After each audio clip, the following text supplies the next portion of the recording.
And good evening, good morning, good afternoon to wherever you're watching from here in the Philippines and from all over the world. And welcome to my podcast, the RJ Ledesma Podcast.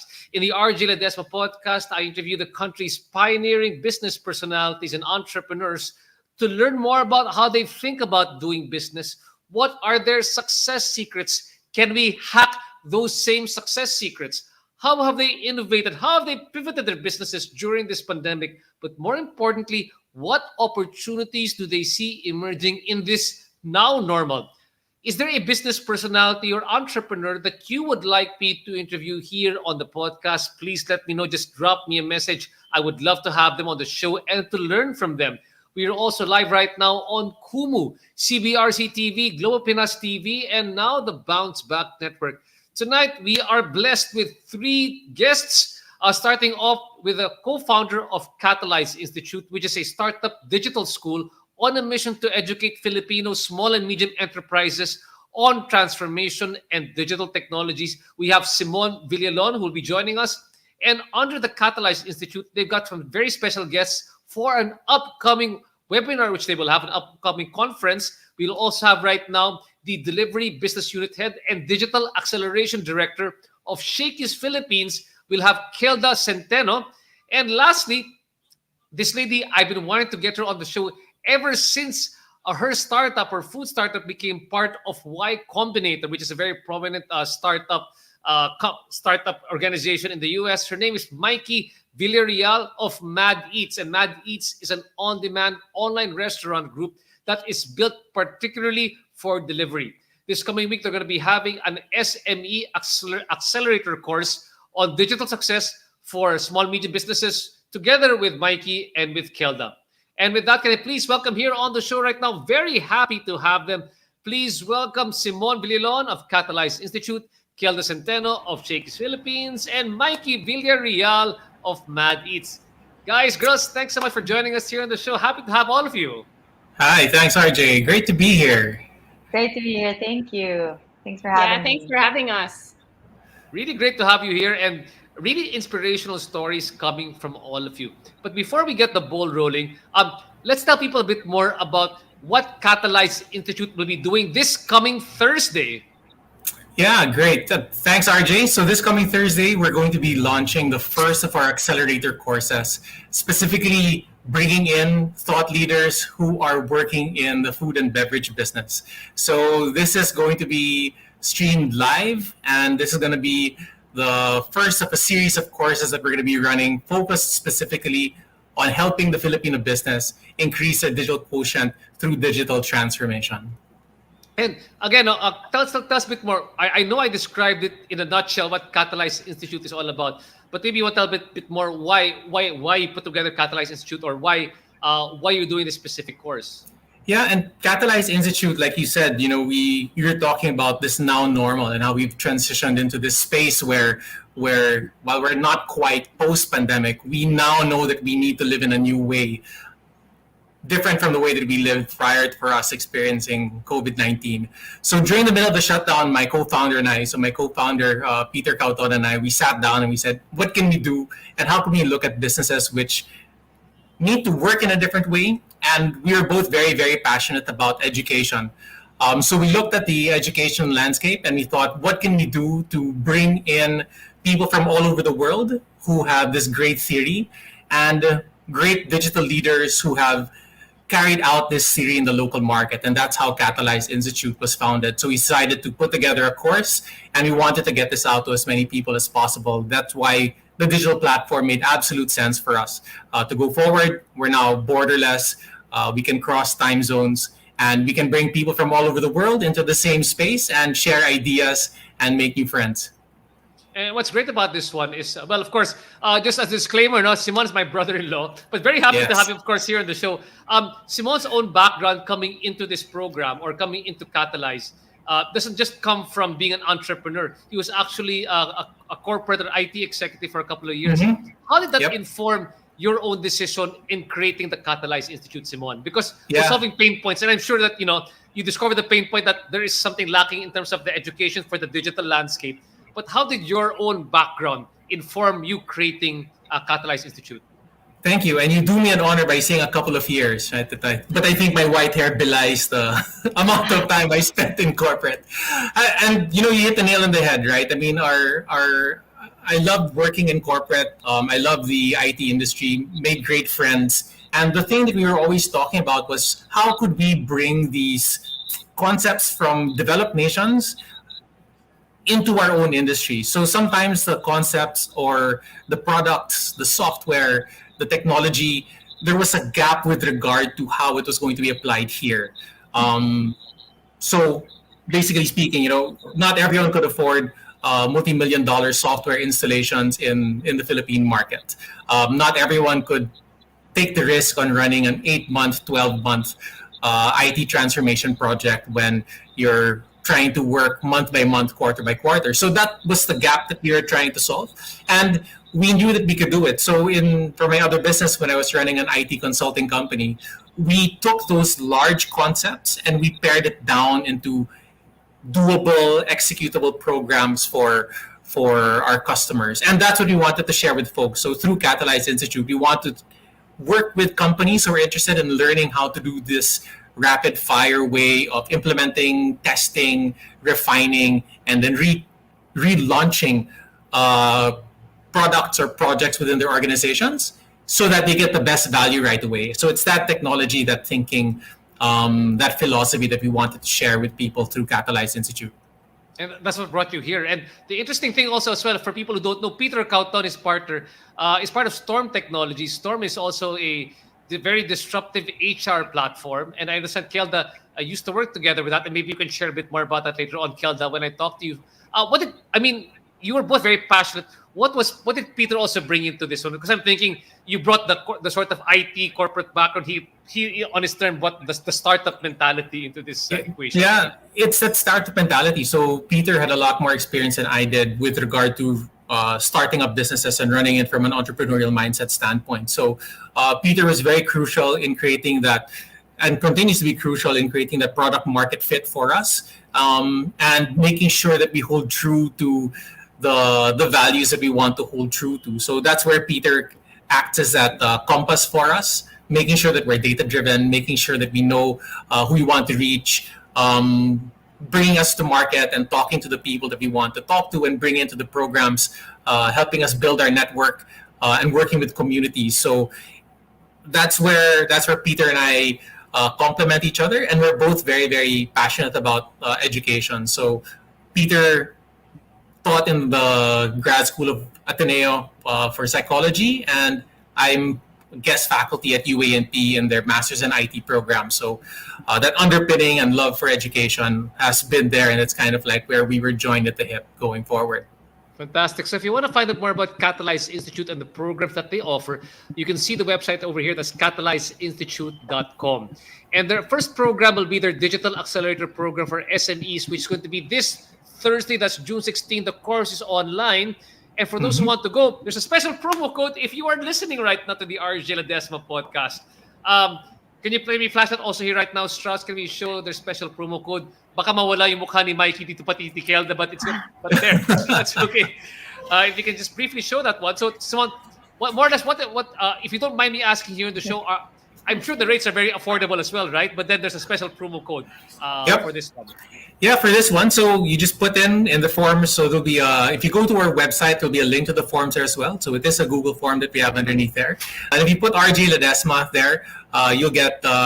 We have a number of free slots specific for RJ. So the first 5 get a free slot, and then afterwards it's 50% off the course fee for you. Wow, first 5 slots, guys, go for it now. The 50%. The commission goes to me. Well, thanks, Simon. Anyway, let's move on to the next one. So thanks so much for sharing that. I mean, in a little way, I want people to understand the entrepreneurial journey of how a company like Catalyze is put together. And later on, we'll go a bit more into your own entrepreneurial journey during this pandemic. But now I have to tell you, honestly, I'm very excited to talk to Mikey because, of course, I run Mercato Central, and we've heard so much and in the F&B industry, we've heard so much about MadEats and her own background of what she put up. No? And Mikey, since you've gone through Y Combinator, what was your elevator pitch? Maybe you can tell people briefly, how did you explain to an investor or to Y Combinator what was MadEats all about? Well, I don't know if I can say my elevator pitch right now, but well, essentially, like Silicon Valley is not they're not unaware of the ghost kitchen business model. I think what mattered to them was like, how do you make a ghost kitchen tech enabled? How can you innovate F&B in general? And that's what MadEats aims to do. Like, we're an online delivery restaurant group, and we build affordable, scalable virtual food concepts. But the question to YC was like, how do we know that the food concepts that we're actually creating are really what the customers want? And that's why it was very important for us to be direct to consumer when we first launched our first brand. We needed to talk to our users, figure out what do they want to eat in the first place. And that's exactly, I think that was really the reason why we got into YC in the first place, was particularly that vision on how we can innovate F&B, both on the front end, how do customers buy our food online. And that time we were in lockdown, the pandemic, and essentially everything was just for delivery. So how do we innovate that? The second would be on the back end. How do we make sure that the data that we're gathering are the key metrics that we need to figure out if these are the right, types of meals or food or beverages that customers will continuously purchase? Because I think more than anything, what matters in F&B is not the business model, it's the execution, and like that's what essentially MadEats wants to center around, the product itself and whether or not the customer wants that. It's sort of like eliminating the middleman, which is actually the physical venue, right? You just go straight to the customer to be able to sell the product or to market the product, and then you just your MVP is the actual product, and you course correct from there to see, is this ideal for the menu, this not ideal for the menu, do they like this food, take out the food, no problem, because there's no physical storefront that they have to go to. So you can keep on iterating without having to have the operating overhead of running an actual store. You can see right now, MadEats.co. I'm sure many of you out here, if you are foodies like myself, you've already tried some of the food from MadEats. But I want to take a step back also. Like earlier on, I was asking Simon's own background, and I was informed by his own background. So now I get a much better appreciation of how Catalyze came about. And for yourself, Mike, I've had a chance to at least understand where you've come from. And I understand you are an alumnus of one of the really great groups here, restaurant groups here in the country. Can you tell me a bit more of the secret origin of how MadEats came about? It didn't come about saying, oh, it's a ghost kitchen that is scalable and doing all these different concepts. What was the first, kumbaga, Where did it come from? How did it start? How did it start off for you? You and your partners. Where did the initial idea or pain point come from to create MadEats? Well, me and my co-founders, like ever since we graduated college, we've always been interested in F&B, and we were just thrown into F&B operations. And we were 21 years old, and all these cooks and chefs and managers are just listening to us, giving them ideas and how we And can, you're a marketing person. You're not a culinary person, are you? You're a marketing yes, person. Okay. yes, I'm completely a marketing person, and I guess like what we really loved about F&B, and me and my co-founders, Andy and Keisha, we both worked in the same company before, um, and what we loved about it was that how highly experiential food is, and we wanted the same kind of thinking and the same kind of philosophy when the pandemic hit. When and we love creating experiences in a four-walled space and being able to see people to dine and celebrate food. But how can you translate that during the pandemic? And that's exactly what happened to us. What During the pandemic, every restaurant had to find a way to innovate. And So MadEats and was formed in the midst of MadEats was born out of the pandemic. It's a pandemic baby. Is that right? it's a pandemic baby. Yes, completely the opposite of the story of what Zelda will explain later. It was like born during the pandemic. Okay. I got a lot of the insights of what we can do to make our products unique. But on the other hand, we wanted to make sure that we wanted tech involved so that we had data straight to us and inform us of the next new virtual concept that we were going to make. So what I did was I just thought of the idea together. I mean, like the startup community here in the Philippines is super highly helpful. And I Mm-hmm. didn't even think it was going to be a startup in the first place. I just wanted it to be a business. And then Mm-hmm. my partners came on board, and a lot of people were telling us, look, you guys are creating like awesome products, might as well have tech involved. And then we were like, okay, we're taking things seriously now. I think we're going to have to really put this in the kitchen, create the first concept. And honestly, like it only took us a month and a half or even less to build our first concept. And we really found the right first few software engineers. Actually, two. We had one product designer, one software engineer. We told them, look, this is what we want. Can you just do it? And they were like, okay, but it's not going to be great. And I said, that's fine. I just want to know if what I'm doing is right. And Yeah. yeah, in like a month and a half, we were able to launch our website, our first brand, Yang Gang. And from there, it was honestly not that great. We had a lot of bad feedback, but that's exactly what I wanted. But that's I exactly what you want need, especially as a startup. People don't realize that. And I think Simon's laughing over here, and even Kelda understands that sometimes it's more of just product validation that needs to be out there and see if it works. And then from there, that's where you start fixing up. It's not fix up at the start and then launch. It's launch and then fix up as you go along, right? Exactly. We knew it wasn't going to be perfect, and like for the most part, we had our first VC check also back then. But then, I mean, you'd be surprised with the startup community. Like you just have to pitch an idea, and investors at that time. I mean, like that's my tip. Investors will always invest first in the founder, and the mission, and what you want to innovate, and that was essentially it. Like how do we innovate delivery? How do we still have that same product centric idea in F&B, but online. I wanted people to try my food by just simply looking at it online and like, I want that fried chicken right now. How do I order it? And that was our strength really. It was brand marketing and mixing it with tech, and that was how we really kicked off our first product. Fantastic. And I want to go a bit more into from first product to getting invested into as a startup. So we'll talk about that in just a bit. But I'm very thanks for sharing the story, Mikey. Many of the entrepreneurs and startup people were eagerly waiting to listen to your story. And now, Kelda over here, I understand, Kelda, before you became the digital acceleration officer or director in Shakey's, you were actually working in a startup here as well. But before that, that sounds like a very complicated title. Can you help break that down for me as well? Digital Acceleration Director. What exactly does it mean? No, I just help Shakey's adopt guest-facing technologies that we think would be good for our guests. So it's really just about helping the organization adapt to the changing landscape, because Shakey's is a brand that has been around for a long time, 47 years in the Philippines already.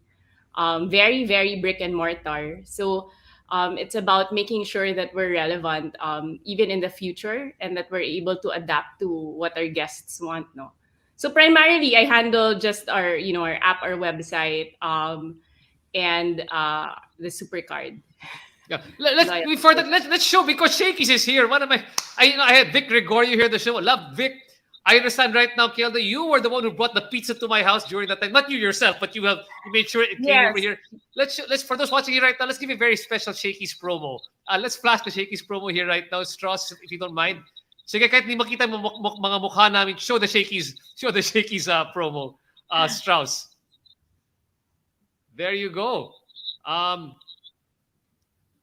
Yeah, Kellda, the show is yours. But for the yeah, so if you download the new Shakey Super app, and it's your first time to download and register, you'll get a free pizza voucher on your first login. Yeah, so that's for anyone here in the show. And actually, if you're in Metro Manila and you order like right now, you'll get it before the show's up, because we have a 31-minute delivery guarantee in Metro Manila. Oh, tama. I can see the time here right now. Your order is already at the village. I've seen Marielle Pham over here on the chat box saying woohoo. Okay, Marielle, right now na download ka na, so you can get the pizza in about 30 minutes bago matapos yung show. 31 minutes, yeah. It's a piping hot pizza from Shakey's right at your house. So thanks so much, Marielle. Now, moving back, so again, download the super app right now and get your free pizza voucher on your first login. Okay, so let's move back to our discussion. Strauss, you can take down the poster now. Kellda, I wanted to ask, so let's backtrack a bit on your journey entering into Shakey, so we can inform people of how does your own background assist you in your job in Shakey. So you did say earlier on, sabi ni Marielle, already ordered. Hi RJ, I work with Kellda now too. Ang bilis mo naman, Okay, Marielle, thanks so much. Marielle, if you want to order from me as well, extra pizza, I'll be happy as well. No, now, I wanted to ask, I understand earlier on that you used to work with Storm before. Is that correct? Is my understanding correct? Yes. Actually, I was an entrepreneur before that. So I was a founder of a food brand, actually. One of the partners of Adobo Connection. And then after that, I joined a tech startup, Storm Technologies. And then now I'm back in the food industry in Shakey's, combining, I guess, the food background, the entrepreneurship background, and the technology background. So I'm actually having, quite a lot of fun combining all of those experiences. Fantastic. Adobo Connection, that's run by a Filipino Chinese. Yes. I was one of the partners there. Okay, I see. No, I think they were former P&G people as well. I think the Adobo Connection people. Former bankers and consultants. Former bankers. Oh, sorry. Yeah. That's right. Now, I used to be with Unilever. You were Lever. Okay, it's interesting because me and Simon were both P&G people. We're both P&G trained also as well over here. So interesting backgrounds we bring over here.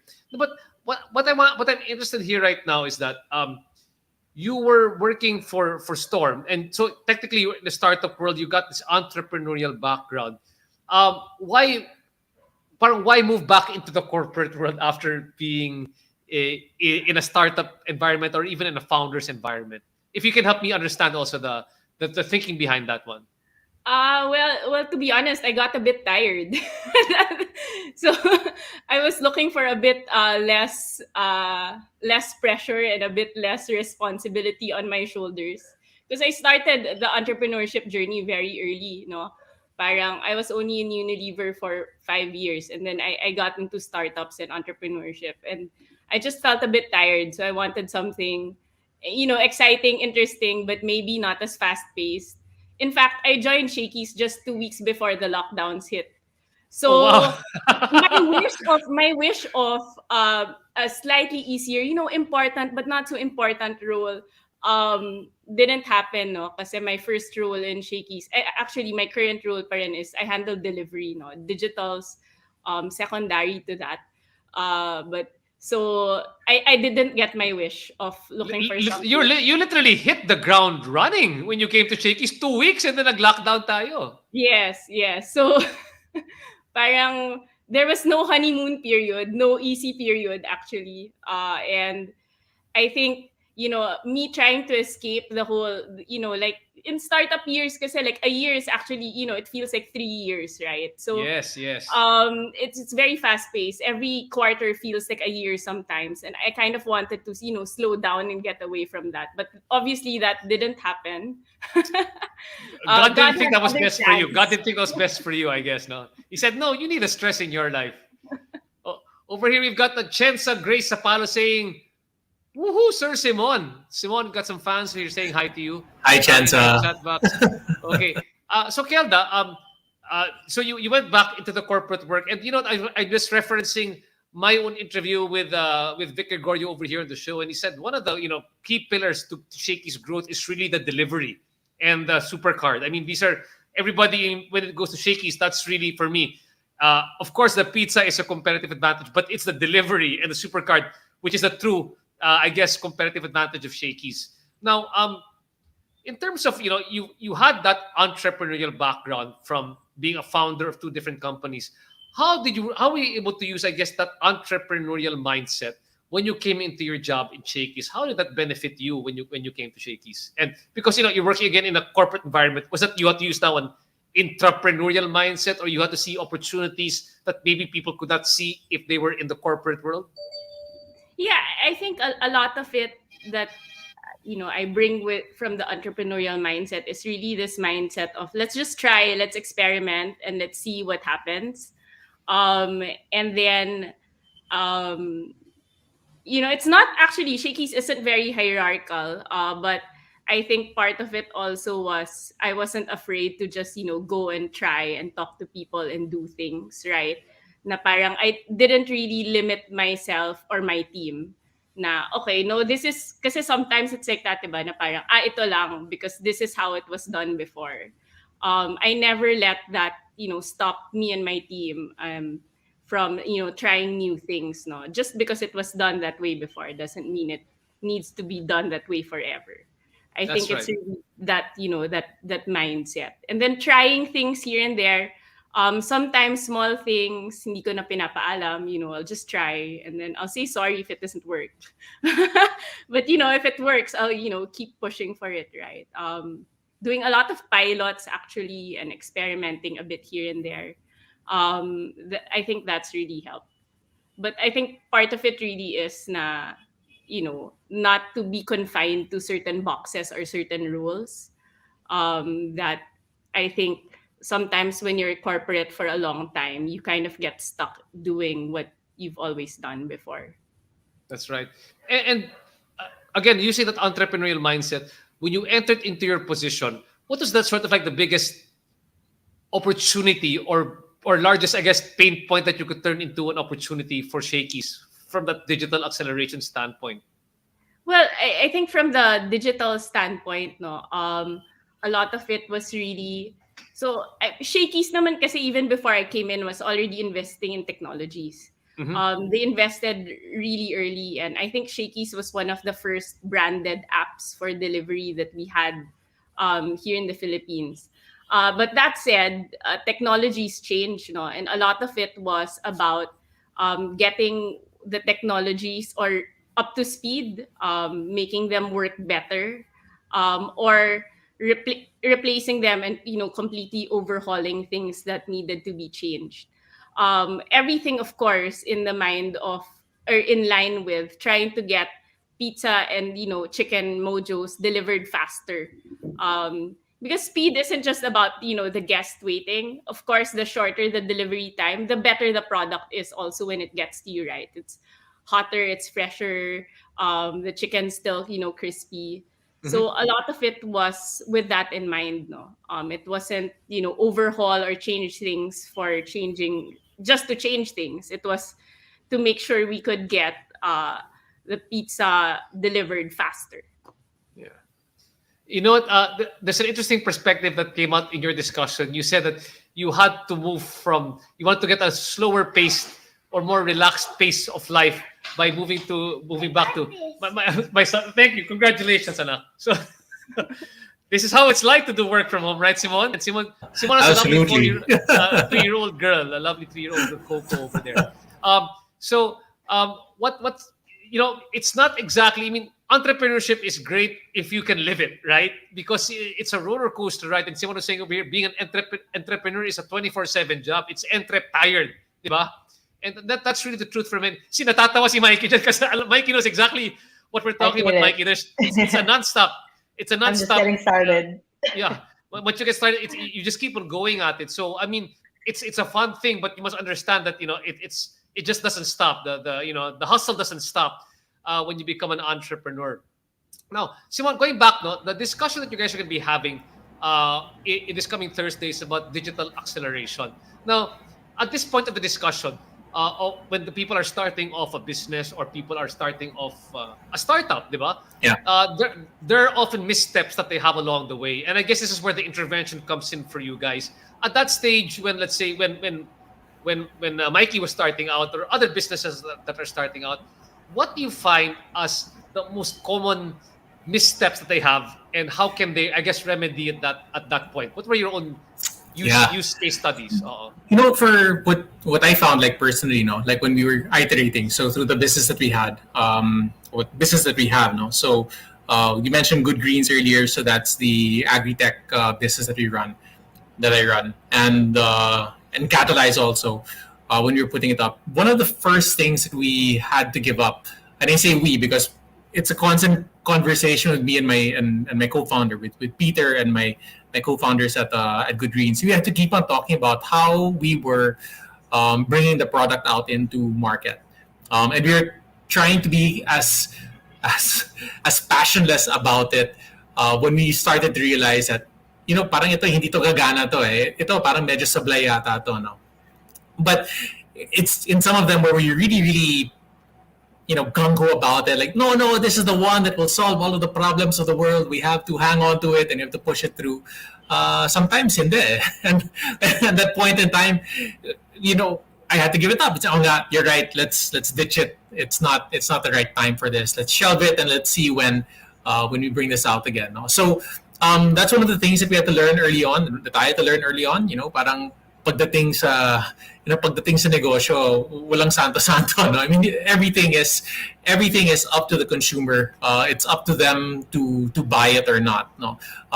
We can put out the information, we can educate them, we can say, yeah, this is why this have a lot of value for you, but if it doesn't hit the mark, it doesn't hit the mark, and it has to be pulled, and we have to move into something else so that we give that a better thing we give that option a chance to survive. If not, wala, talo, no? Parang, and we just burn all of the runway chasing after a dream that will never come true. So that's the key thing there, no? So what you have to realize also, like what I realized early on, is that entrepreneur, like you mentioned, nakakapagod yung pagiging entrepreneur, no? But it's exciting.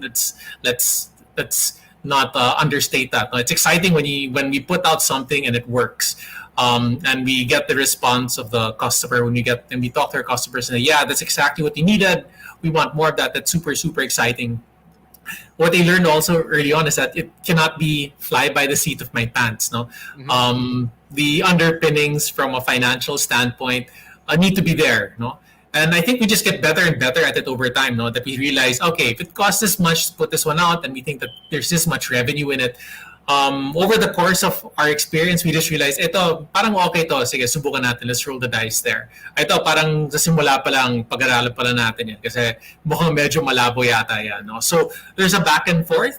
And I guess over time, the really experienced ones, people who are far better than I, they can do it. Like, they can sniff a good opportunity and know whether it'll work or not straight away. But I think it's because they've had all that practice, like looking at the financials, understanding what their revenue models look like, where their markets are, where they get their multipliers.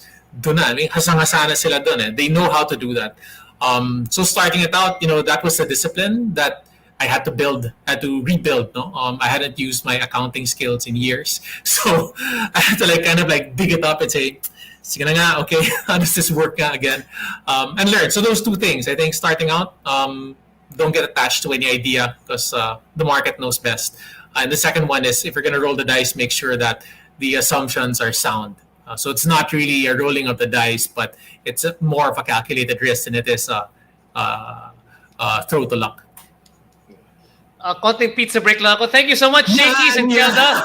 Using the Shakey's app.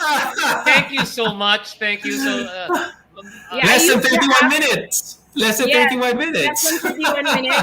Actually, so it much. arrived in 26 minutes. I was tracking it with the app because I ordered on my app. I did send the Shakey's to RJ. Yeah, chicken and mojos, and of course, Kellda is now the hero of RJ's children. thank you. The kids are happy now. The iced tea pa, thank you so much. Now, having said that, so Shakey's app, guys, Shakey's app, free pizza voucher. Now, and one of the things I want to point out from Simon, what's really struck me was also the idea that you can't be in love with your first business idea. And I think you can all agree with that, because sometimes, you can't help it because you gave birth to it, diba? So sometimes your ego is attached to your first idea. But sometimes your first idea isn't the best idea. Sometimes it has to, but you have to get it out of the way, diba? You got to do it, and then you just, like when they say course correct, it means that on the way you get to the correct idea. So don't be stuck on your first idea. And that takes a lot of humility on your part to say yes. That's how it goes. Now, Mikey, I want to go to you because I find your story naman interesting. So you know your idea, so you had it, and people don't know. Can you Mikey qualified for the Y Combinator, which is a big deal in the startup world. Y Combinator is not just here in the Philippines. They look at startups all over the world. Mikey, can you tell them what the Y Combinator is about? Well, it's the largest startup accelerator in the world, and it has a large. It's harder to get into YC than it is to get into Harvard, which I find super insane because they get startups they get founders who are 19 years old, and they ask them to drop out. I myself, I'm revealing my age online. I'm 27 years old.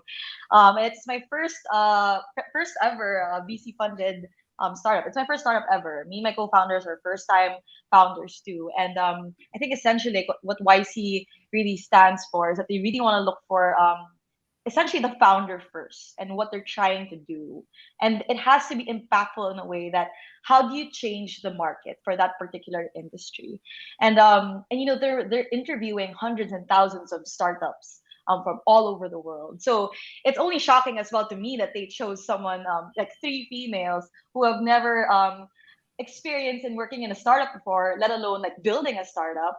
Me and my co-founders, we were working in large restaurant groups, but we were just so stuck on this idea. And the YC application is it's a lot shorter than you think. It's just one large questionnaire, and it makes you overthink about your business when you're not supposed to, because the questions are like, what is your product? And you're like, what am I supposed to put there? And after that, you go through this interview process that's literally just 10 minutes. There are like 4 people talking to you, and these 4 people are highly sharp. They're from large startups as well who have exited. These people know their numbers, so they know everything about your country. So you have to know your population, your GDP, and all these things. And it felt like a debate, Like I was like, oh my God, what am I doing here? I'm just 27 years old with these 4 people. And then right after that, they just tell you if you're in or you're not, and they invest in you. In my batch, it was $125,000 for every startup that they accepted into their accelerator program. And you go through this intense 3 months of it feels like startup school, where they teach you everything about fundraising, building a product, what product market fit means, talking to your users, how to talk to your users, how to build your product. And on top of that, you're building your business at the same time. And then at the end of the 3-month experience, you go through demo day where you pitch to the largest VCs and angels in the whole world. And that was done remotely for me, and it was a whirlwind experience. And I highly suggest for any entrepreneur to just go through, even like the process of trying to get into YC teaches you a lot about your startup. Because believe it or not, even there are hundreds of thousands of startups that apply for YC, they actually tell you why you didn't get in, which is super helpful. Yeah, like so. Fun fact about MadEats, we didn't even get in the first time, and they actually wanted us already. They were betting that we were experienced enough as 3 founders in F&B. But what was lacking was the traction. They wanted some sort of proof, like, hey.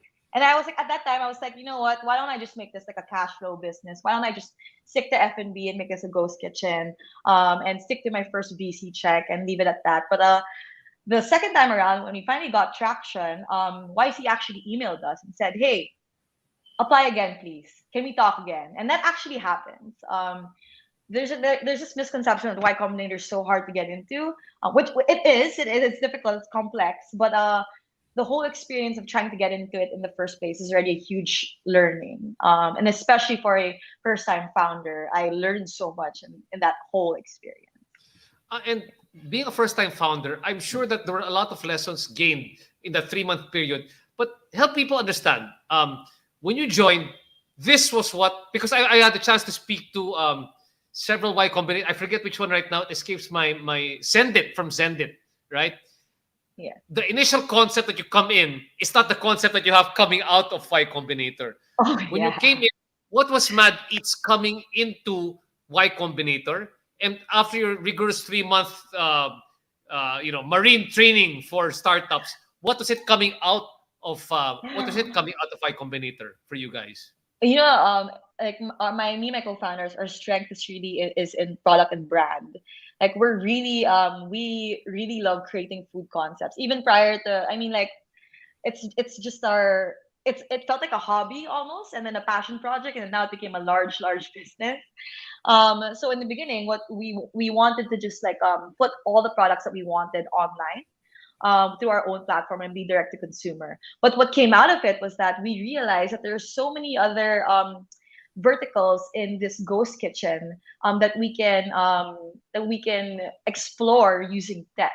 Like for example, we realized along the way that it's not just about the front end for ghost kitchens, but even on the back end. Like how can we, lessen the manpower in a space and just have them use tools to see the orders easily. So it wasn't just about the platform itself. It wasn't just about MadEats.co, and maybe later on soon we'll have an app and all these things. But it was also like, how do we decrease errors in the kitchen? And that's essentially what we're trying to do always. Like at the end of the Y Combinator program, MadEats became this like F&B and tech company, and that's a mouthful to say, because F&B in the first place is already so complex. What more adding a tech layer to it, which is something that I'm trying to navigate towards. I'm still finding my product market fit here. Well, good luck. In startup years, you're about 50 years old right now, Mikey. Feels like it. Yeah, feels like. I'm sure it does. But like Simone said, and I as well, it's quite a roller coaster ride. There's something to be said for being an entrepreneur and riding on that adrenaline high. And I want to talk now again, Kellda.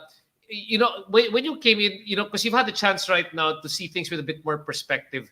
That you're ready with Shakey's, and in terms of digital acceleration. I mean, you are the digital acceleration director. When you also look right now at other companies, SMEs or large ones, what are you seeing as what these other companies still need to do to be able to get into that digital acceleration space? Because people just don't know sometimes where to start off in that field or how to do it properly. Because does it just mean getting an app? It's not. There's no consolidated idea. Can you share with us some idea of what does it mean to digitally accelerate your business? I think it really starts by first asking the question, what are like the pain points that really need to be solved?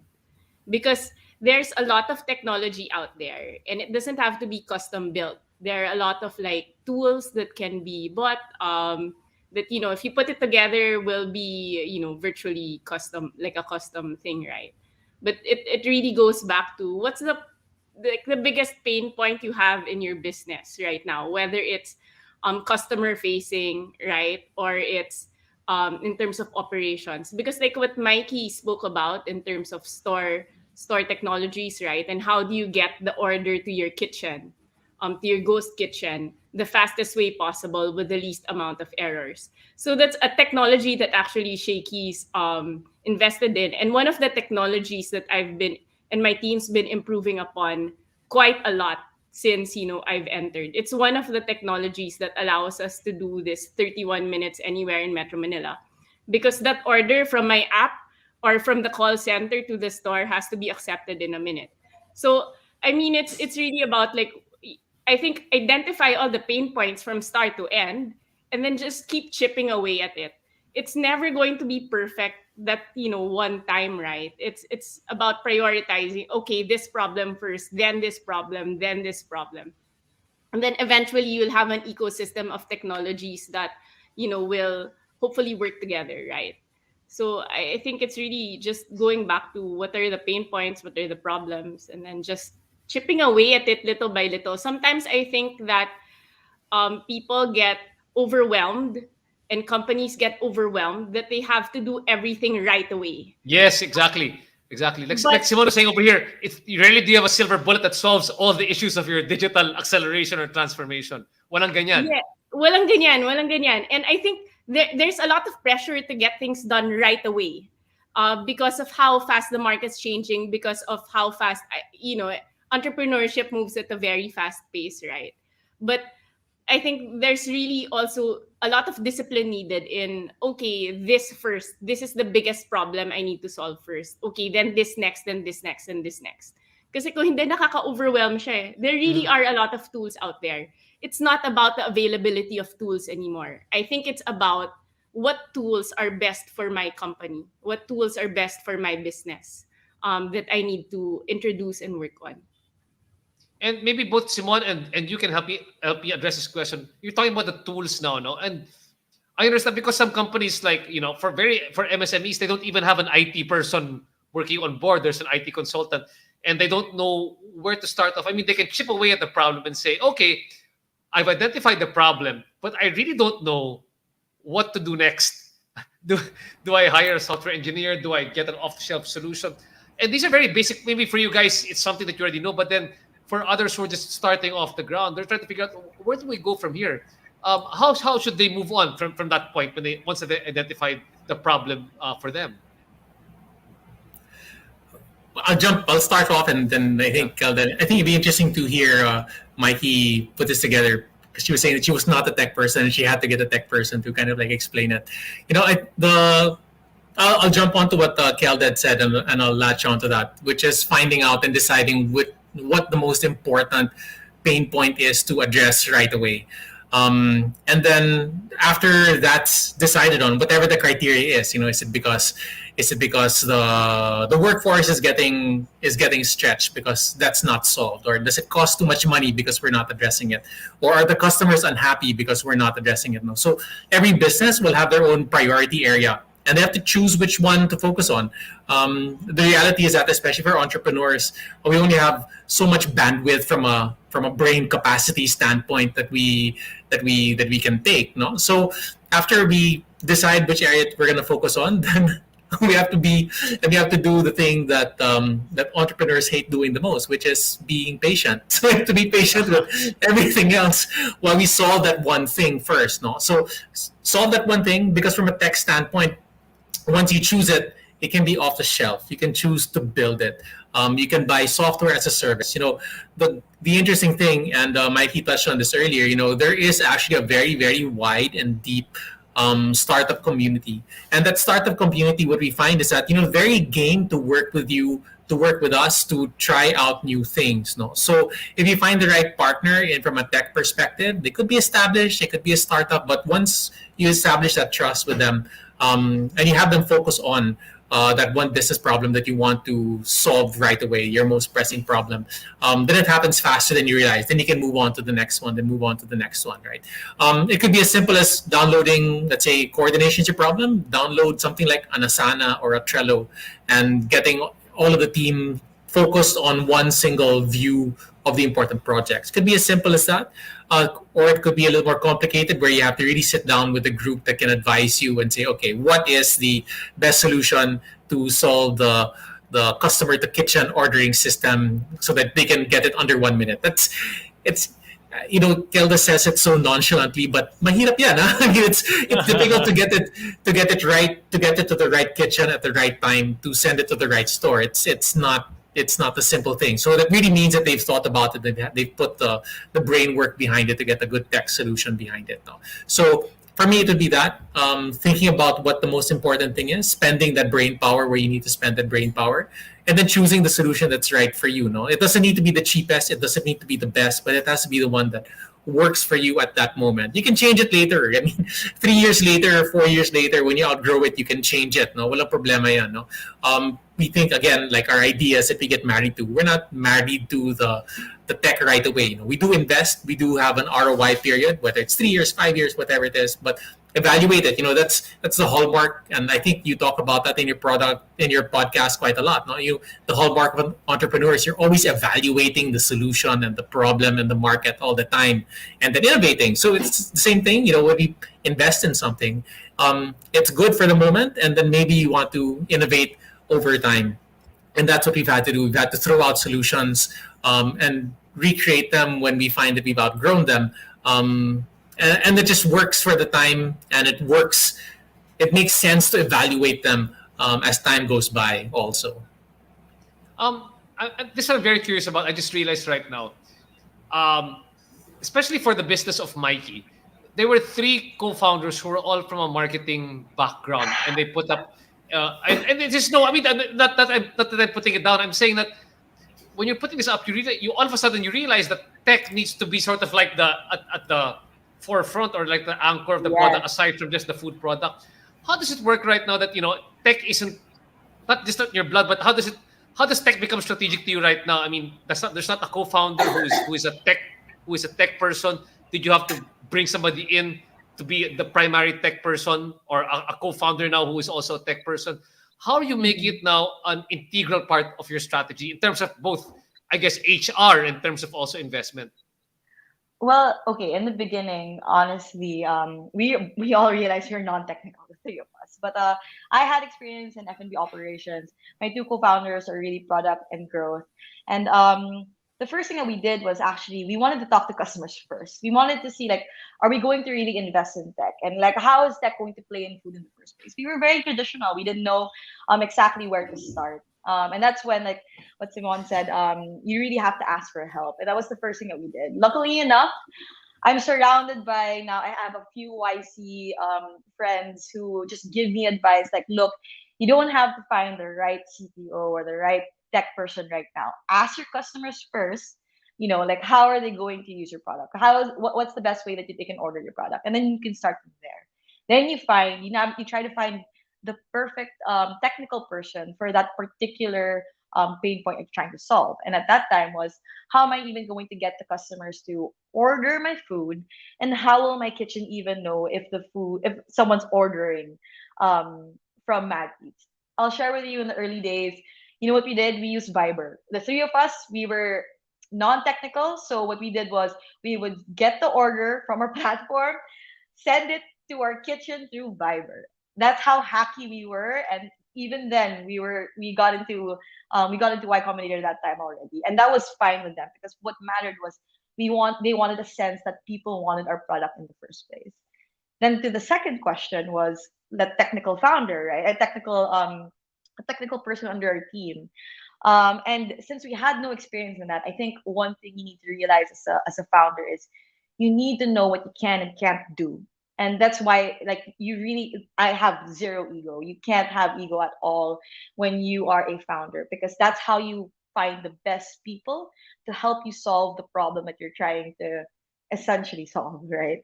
And I guess we found a CTO who helped us navigate, like, what is the product roadmap, like what exactly do we need to build, so that we build the right things, and we don't have to build everything. We don't have to build a POS system.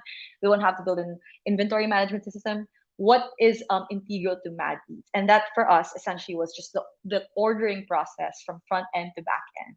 That was important for us. And our CTO had to choose, like, what do we buy off the shelf and what do we build ourselves that really fits for our customers. So going back to my first point, it was really important for us to talk to our customers first.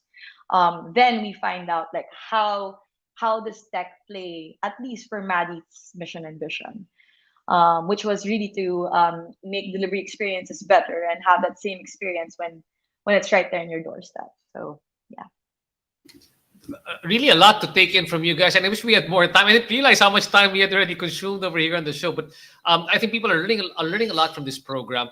And at this point, no, I think I want to bank on your wisdom, guys. I mean, from all that you've learned, and like I said, startup years is like it's like dog years, right? So you consume so much in a short period of time.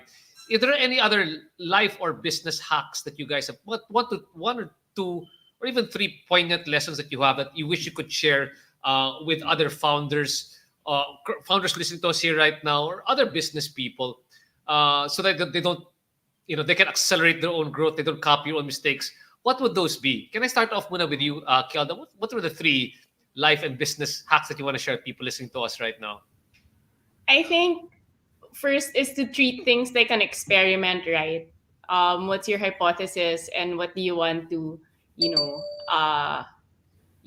what do you want to like verify? I think kasi there's a tendency to be like, oh, this has to work. Well, a lot of times it doesn't work.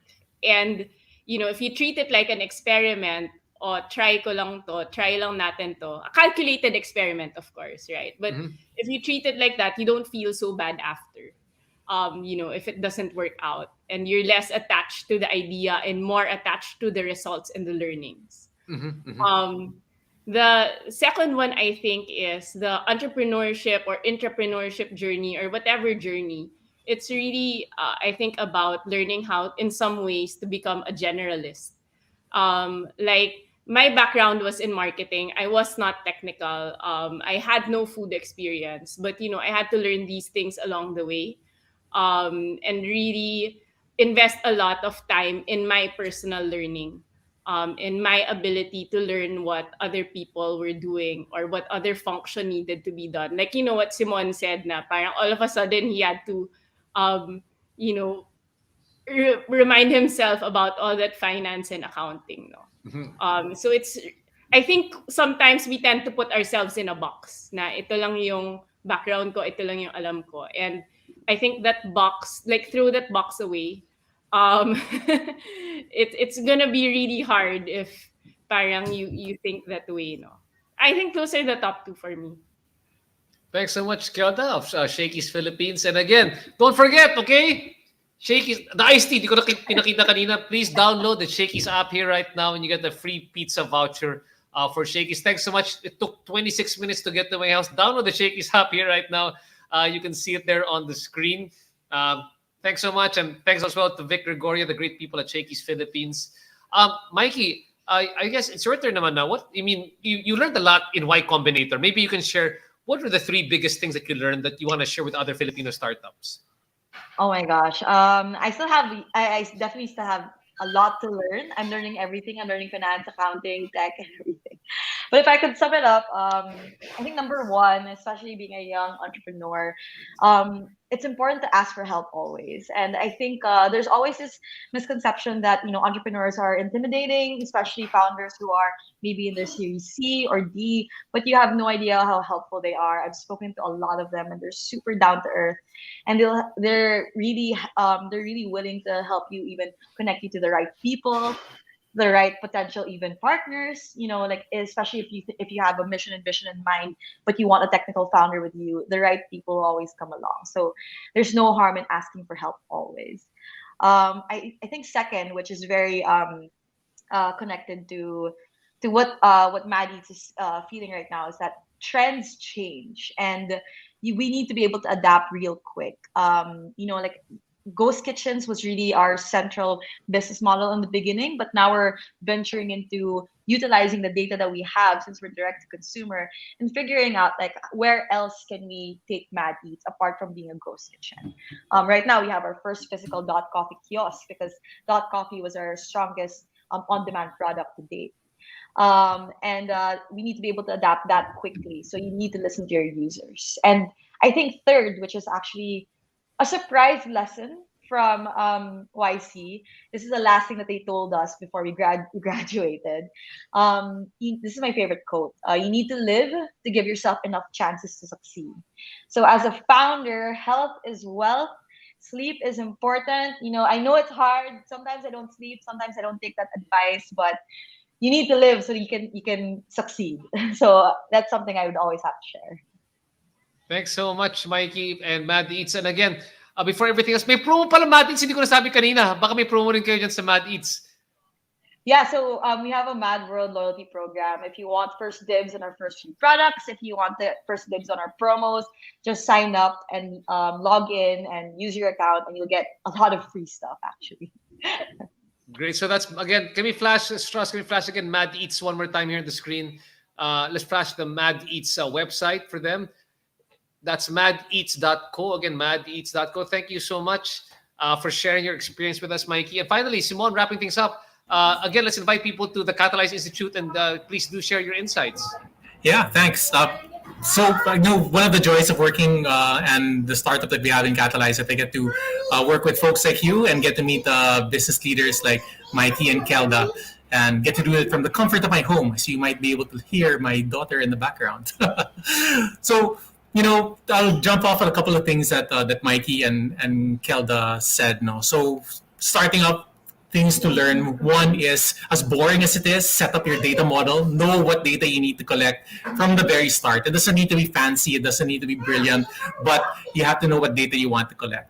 Second one is join a community. Join a community of people who can encourage you, who can support you, who can find ways to work together. A community that shares your values and can push you forward.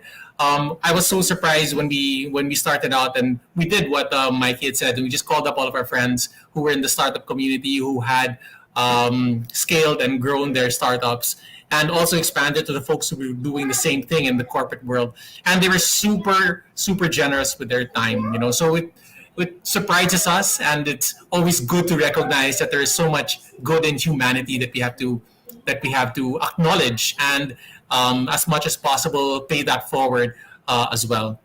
And last but not least, I know that a lot of you guys already do this as well, but I cannot understate the importance of finding a mentor who believes in you, a mentor that you believe in, who can take you forward and who can call you out, who can say when things are wrong, who can tell us what we need to do to improve our business, and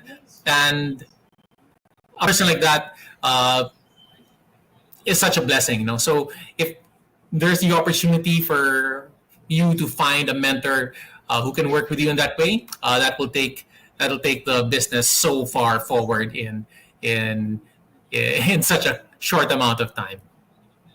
Thanks so much, Simon. Of course, of Catalyze. This podcast has been like a podcast 3x with all the, what we packed in what I would learn in 3 podcasts into one. Really great advice. Hopefully, a lot of people get to listen to the podcast here tonight. But Simon, let's plug it one more time on Thursday. I'll tell people a bit more about what's happening Thursday and also the promo that you have. So Thursday, you will get to learn from Mikey. You will get to learn from Kellda.